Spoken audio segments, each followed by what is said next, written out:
Karena waktu terus berjalan, kita langsung memasuki sesi kita bedah kasus bersama Ibu Iva nantinya, dan akan diantarkan oleh host kita, Ibu Eli. Dipersilahkan. Terima kasih banyak Pak Yu. Selamat datang Bapak Ibu semua. Terima kasih atas kehadirannya. Assalamualaikum warahmatullahi wabarakatuh. Selamat malam semuanya. Semoga sehat-sehat.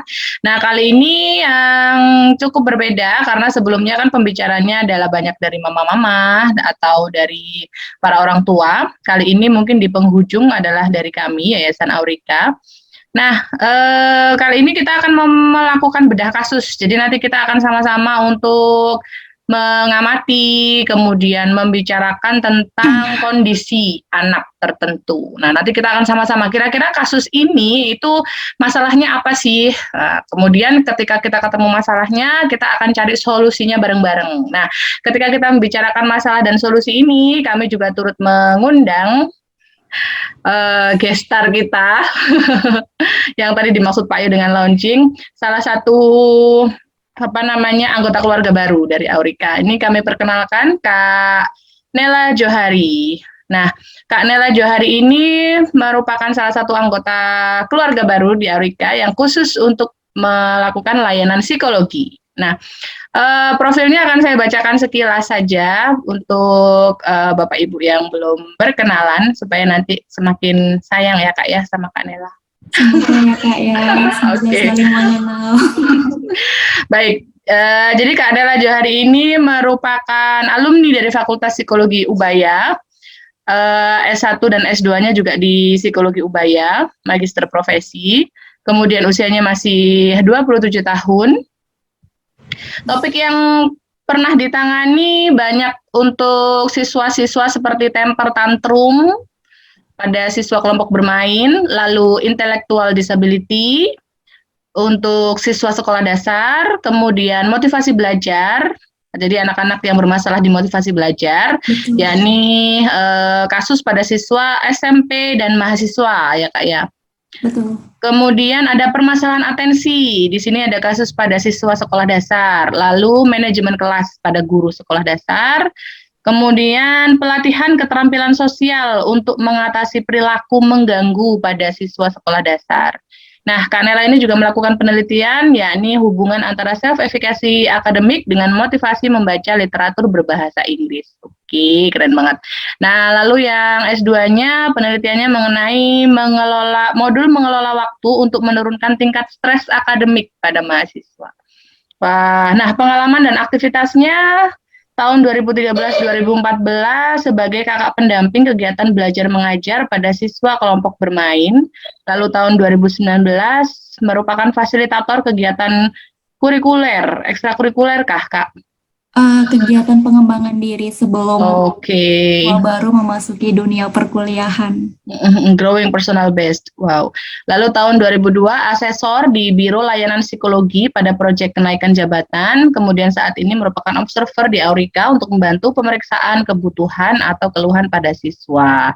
Nah, itu sekilas merupakan profil dari Kak Nela Johari yang nanti juga akan ikut diskusi dan sharing di forum kita hari ini mengenai solusinya gimana sih ketika kasus ini nanti ternyata setelah kita bedah tuh, oh masalahnya ternyata ini, nah itu kayak gitu. Oke, untuk mempersingkat waktu kita persilahkan untuk Bu Iva sebelumnya. Bu Iva merupakan salah satu praktisi di Yayasan Aurika, akan memaparkan seputar latar belakangnya dulu ya Bu Iva ya. Jadi mohon untuk dijelaskan dulu latar belakang siswa yang akan kita bedah hari ini tuh seperti apa sih. Silakan Bu Iva. Baik, terima kasih Bu Eli. Selamat malam semuanya. Untuk malam ini kita berjumpa di hari terakhir, minggu terakhir untuk dalam rangka ulang tahun Aurika. Nah, bedah kasus kita kali ini adalah tentang salah satu siswa kami, gitu ya. Kita sebut saja namanya A, gitu ya. Nah, A ini adalah gangguan pendengarannya. A ini bergabung dengan Aurika, datang ke Yayasan Aurika dan bergabung dengan Yayasan Aurika pada tanggal 6 Mei tahun 2021. A ini mengalami gangguan pendengaran dengan desibel yang berat gitu ya, dia profound gitu ya. Dia memakai alat bantu dengarnya CI gitu ya, cochlear implant bilateral 2 gitu. Usia saat datang pada saat di Aurika itu 3 tahun 3 bulan gitu. Kalau sekarang usianya itu 4 tahun 8 bulan. Nah, berarti usia dengarnya dia sekarang 1 tahun 7 bulan ya. Mungkin kalau menghitung-hitung, kalau saya salah atau apa nanti di ini ya Bu Eli ya. Nah, jadi usia dengarnya dia itu 1 tahun 7 bulan. Nah, untuk saat ini secara perkembangannya gitu ya.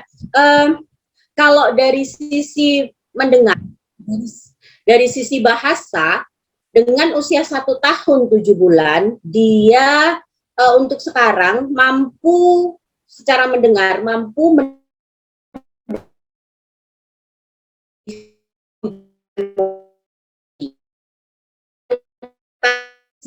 kosakatanya ada 61 jumlah kosakata ekspresifnya ya.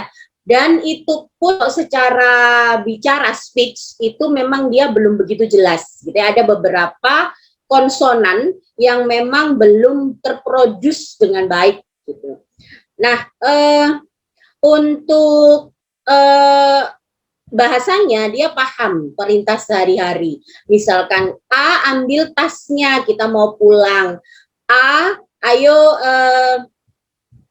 kalau haus ambil minumnya, minumnya ada di kiri kursi gitu. Nah, itu dia paham seperti itu. Buka pintunya, dia paham. Mana mama, kasihkan ke mama minumnya. Nah, dia paham seperti itu. Nah, kalau untuk spontannya ya, kata spontan yang dia ucapkan itu masih satu. Jadi misalnya dia bilangnya makan gitu ya, meskipun dengan produce atau kurang jelas gitu ya, dengan pengucapan yang kurang jelas gitu. Jadi misalnya dia mau makan, dia bisa bilang ma'a, dia mau, dia bisa bilang mau, dia pipis, dia bilang. Nah, itu kondisinya sekarang gitu. Begitu Bu Eli. Oke, siap. Nah, kayaknya kita perlu sharing juga nih, Bu Iva sama Mama, Papa, Bapak, Ibu semua yang hadir di sini. Tadi usia mendengarnya kurang lebih 1 tahun 7 bulan, berarti 19 bulan post implant. Ketika kita benturkan dengan realita bahwa bahasa ekspresifnya 61 ya Bu Iva?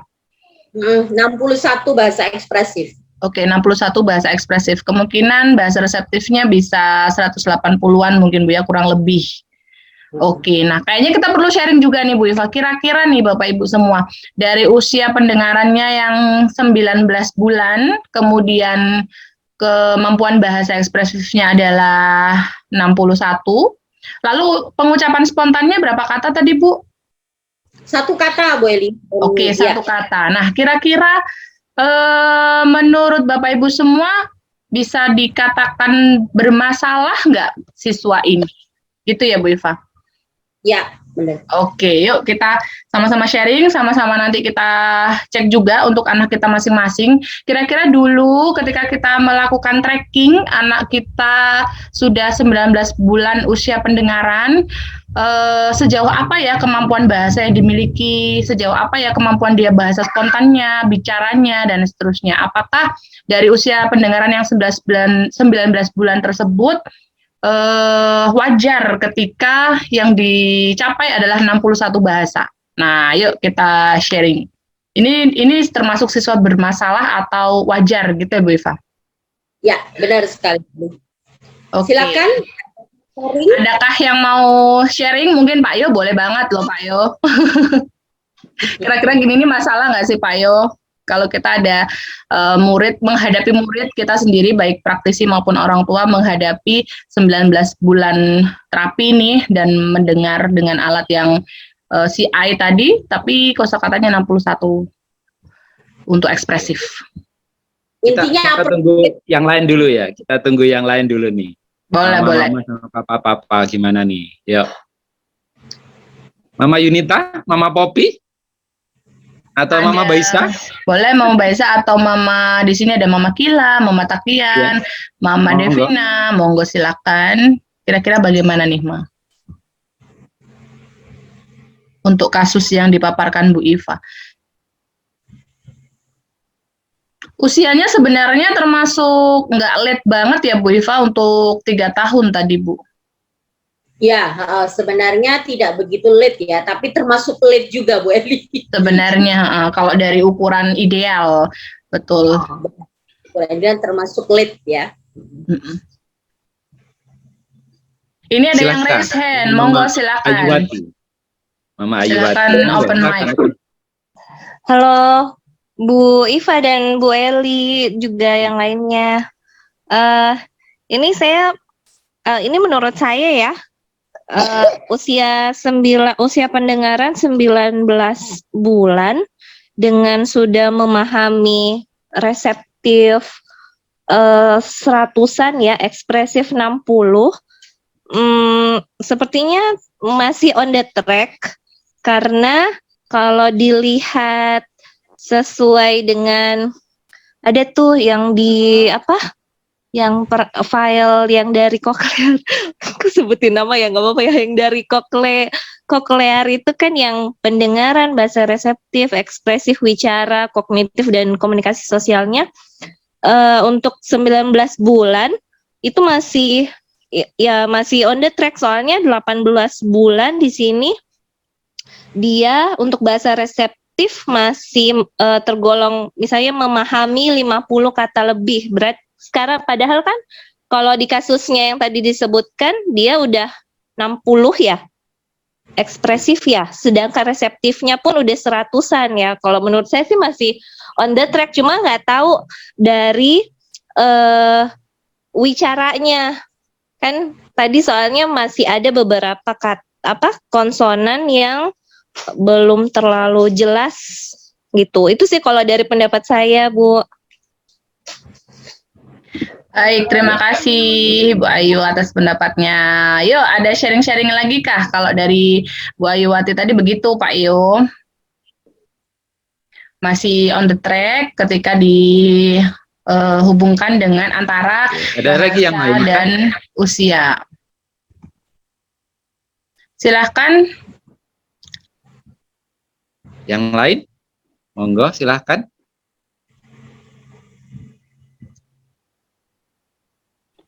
Mama Dani?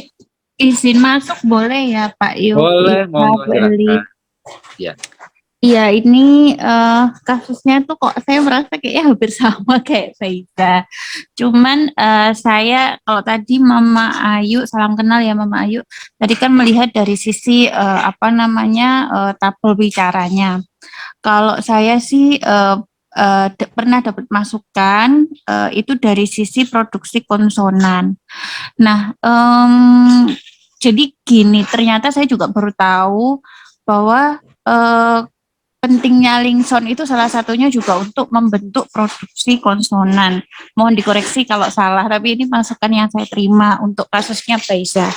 Jadi kalau misalkan Lingson itu dia belum bisa mengidentifikasi belum secara benar 6 Lingson itu, berarti dia itu belum terbuka secara penuh akses suaranya, sehingga untuk produksinya pun dia belum bisa mengucapkan. Ya gimana mau mengucapkan karena dia dengernya pun belum begitu jelas. Baisa itu di awal-awal itu untuk Lingson U sama I itu dengernya hampir sama. Jadi sehingga dia juga produksinya akhirnya huruf-huruf yang melibatkan dua bibir itu M, P sama B juga akhirnya telat gitu. Maksudnya belum bisa cetok gitu loh. Bu Eli dan Bu Iva dan Pak Yo, begitu ceritanya. Jadi perlu diperhatikan proses mappingnya itu kalau dari masukan dari salah satu terapisnya Baisa begitu. Terima kasih Mama Baiza. Itu sudut pandang lain Bu Iva dari sisi artikulasi juga, selain yang tadi kemampuan mendengar, mappingnya, sehingga kalau mendengarnya tidak jelas pasti produksi konsonan dan lain-lain juga tidak jelas. Betul. Ya, Nah, benar. Oke, silakan Bu Iva. Mungkin bisa dilanjut Bu Iva, data lengkapnya lagi yang lain gitu ya. Ya, Mama juga lebih bisa melihat nih kasus ini mengarah kemana sebetulnya gitu ya. Karena kalau tadi disampaikan Bu Ayu kan secara ini masih on the track gitu, tapi menurut kita yang menangani kesehariannya mungkin dari sisi itu on the track gitu, tapi dari sisi lain dia tidak on the track gitu ya. Monggo Bu Iva mungkin bisa lebih diperjelas lagi. Iya, jadi A ini kalau secara kita bicara linguistic sound ya. Jadi kalau linguistic sound dia mampu untuk mengidentify, artinya mengidentify itu dia mampu untuk mengimitasi. Misalnya kalau terapisnya bilang A, dia juga akan, kalau terapisnya bilang U, dia bilang U, sampai S pun dia mampu gitu ya. Sampai S pun dia mampu. Jadi sampai yang suara nada pun gitu dia mampu, suara yang pelan pun dia mampu untuk dia imitasi gitu ya. Tapi memang dari sisi perkembangan itu menurut kami gitu ya, menurut kami A ini cukup apa ya, kurang apa ya, kalau namanya orang sekarang itu kurang sat gitu. Kurang sat. Jadi kalau kami kurang gitu ya, dari perkembangannya yang 1 tahun 7 bulan dengan kondisi dia yang memang benar-benar appropriate dengan yang dia pakai, CI-nya yang dia pakai. Begitu Bu Eli. Baik Bu Iva, mungkin Bu Iva bisa menjelaskan satsetannya tadi itu didasarkan atas apa nih Bu Iva? Dari 19 bulan usia mendengar, kemudian capaiannya 61 kosakata ekspresif, Bu Iva sebagai praktisi menilai bahwa ini ada hal-hal yang lubang nih, atau hal-hal yang senjang nih. Idealnya begini, tapi realitanya begini. Nah, itu berdasarkan apa Bu Iva penilaiannya? Kita sebagai orang tua nanti harus ngelihatnya pakai senjata apa nih ya, atau acuannya pakai apa nih ya, nah, kayak gitu. Baik, terima kasih Bu Eli. Jadi begini, kenapa saya bilangnya tidak satset gitu ya tadi. Biasanya kalau di kami di Yayasan Aurika, kami selalu melakukan placement test ya. Jadi kami melakukan assessment itu setiap 3 bulan, kadang-kadang juga 2 bulan, kita selalu melakukan assessment. Dan biasanya assessment yang kami pakai itu berupa kayak placement test gitu ya Bu Ali. Jadi memang placement test ini gambarannya itu adalah untuk mengukur kemampuan dengar gitu ya. Kadang juga per 3 bulan, kadang per 2 bulan, itu benar-benar kita berikan assessment tersebut gitu.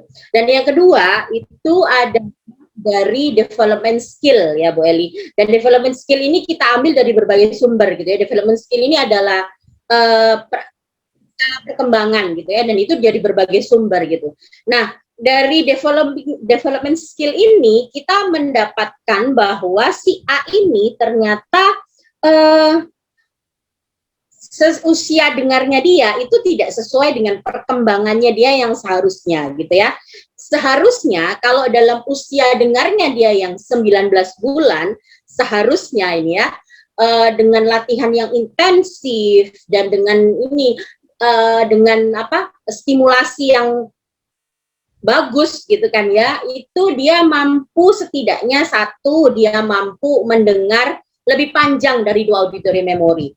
4 auditory memory misalnya, dan dia paham kognisi verbal, beberapa kognisi verbal, misalnya ambil yang selain yang dipakai untuk mandi misalnya begitu ya. Lalu secara spontan, kalau untuk anak usia 19 bulan itu spontannya dia setidaknya anak usia 19 bulan itu sudah 3 spontanitas. Jadi dia bisa bilang haus minum gitu, meskipun belum secara SPOK-nya belum tertata gitu ya, belum bagus gitu, tapi setidaknya spontan yang bahasa spontan bisa dia berikan itu secara ekspresif, dia bisa 3 kata, tidak 1 kata. Jadi ya itu yang kami dapat dan kami assessment gitu ya. Jadi makanya kami menganggap bahwa A ini memang tidak satu-satu begitu Bu Eli. Begitu Bu Eli. Baik Bu Iva, berarti ini coba kita jabarkan kembali ya Bu Iva. Berarti menurut penilaian Bu Iva berdasarkan placement test dan berbagai alat tes tadi, termasuk developmental skill yang Bu Iva maksud dengan berbagai sumber, idealnya kemampuan mendengarnya setidaknya 4 auditory memory atau 4 kata kunci begitu ya Bu Iva. Misalkan, yuk kita cuci tangan dulu yuk, lalu makan. Ingat ya, setelah makan kita cuci piringnya dulu. Nanti setelah cuci piring kita taruh di rak kembali. Misalkan seperti itu. Nah, dari 4 auditory memory ini, ternyata capaian anak dalam waktu 19 bulan masih di titik 2 auditory memory, berarti 2 kata kunci ya Bu Eva, 2 instruksi. Berarti lebih pendek dari yang seharusnya. Kemudian dari kata-kata spontan, idealnya sudah mampu 3 kata spontan seperti tadi. A, haus, minum. Tapi ternyata dia capaiannya adalah di 1 kata spontan. Berarti mungkin minum, gitu aja. Oke, siap. Nah, kalau untuk kognisi tadi, Bu Iva menyebutkan setidaknya anak ini mampu berkomunikasi yang sifatnya ada logikanya. Kayak tadi, tolong dong ambilkan yang selain bukan yang untuk mandi, misalkan kayak gitu. Nah, anaknya bisa mencapai itu nggak, Bu? Sudah mampu kognisi seperti itu nggak? Sebenarnya bisa sampai seperti itu belum Bu Eli, karena masih sederhana sekali dia. Oke, siap. Nah, begitu. Dan itu baik. Memang benar-benar kami juga di sini, kami setiap kali kami melakukan assessment gitu ya, oh ini benar-benar di apa ya istilahnya, di benar-benar agak jauh nih perkembangannya nih, seharusnya dia sudah Betul. Kalau dari sisi kosakata Bu Iva, kosakatanya dia kan 61. Idealnya kalau 19 bulan dengan terapi yang intensif di rumah dan lain-lain, idealnya berapa Bu Iva kalau untuk anak gangguan pendengaran yang biasanya ditangani di Aurika? Kalau untuk anak 1 tahun saja ya, kita ngomongnya 1 tahun itu bisa sampai ekspresif ya, bisa sampai 400 jumlahnya kosakata untuk bahasa ekspresif. Jadi kalau reseptifnya sekitar 1000 lebih gitu ya Bu Elia. Bu Iva. Oke, siap. Itu ya. Tuli tunggal kah? Enggak, 2. Dia pakai alat 2. Maksudnya tuli tunggal kah? Captionsnya hanya tulis saja kah? Iya. Tidak ada penyerta ya? Nanti kita bahas lagi. Kita beda lagi, mah. Soalnya kalau udah kayak gitu biasanya kalau udah late ke arah kecurigaan malah ke kenapa dia, apakah fokusnya pecah gitu loh Bu, biasanya sih.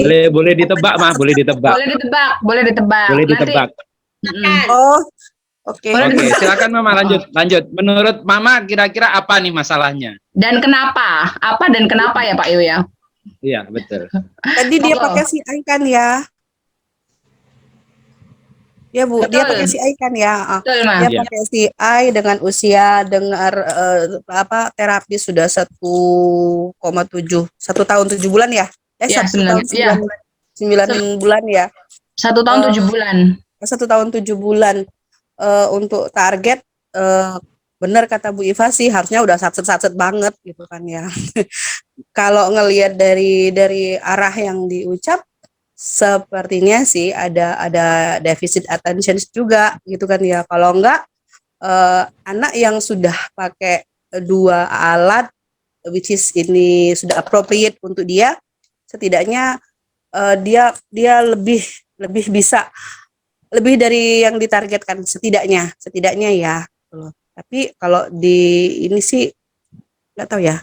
Kalau namanya tebak-tebakan ya Pak Yo ya Bu Iva, aduh. Alah lagi nanti kayaknya deficit attention atau ya mungkin slow learn gitu.